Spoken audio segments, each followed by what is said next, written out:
Ndroso tamin'ny fivorimbeny kosa ny zoma lasa teo ny expert comptable teny amin'ny panorama Andrainarivo nanatanterahana io fivoriana io teboka maromaro no isan'ny nivohitra ary nodinina tao anatin'ity fivoriana goavana ity. Ny fampitona tetsy amin'ny panorama Andrainarivo omaly zoma ny expert comptable avy amin'ny faritra samihafa teto amin'ny nosy. Fotoana izay mifampiresahana izy ireo ary nijerena momba ny asan'ny expert comptable raha ny fanamby dia asa manompo ny toe-karena ary asa saropady ihany koa izany asa izany. Zava-dehibe ny asan'ny expert comptable satria hoy ato hoe izay chiffre information financière avy teny azy avoakan'ny orinasa ireo dia mila marinina zany hoe tena mitovy marina amin'ny zavatra mitranga ao anatin'ny orinasa ve voalohany zay. Zay zany le asan'ny expert comptable voalohany le antsoina hoe audit.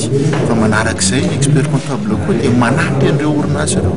Handeaka volany amin'ny banky ianao dia afaka manampy ny expert comptable hoe inona ny azonareo hanampiana hanaovana ity dossier ity mba tena hoe ho raisin'le banky araka ny tokony ho izy.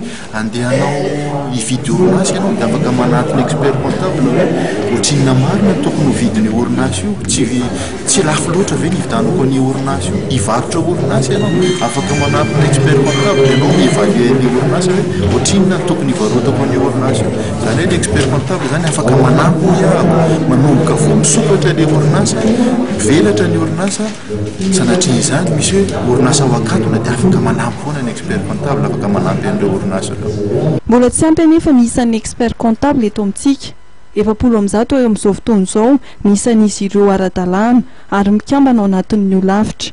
Ny fiandohan'ny taona 2024 dia isan'ny fifaninanana hidirana expert comptable vaovao.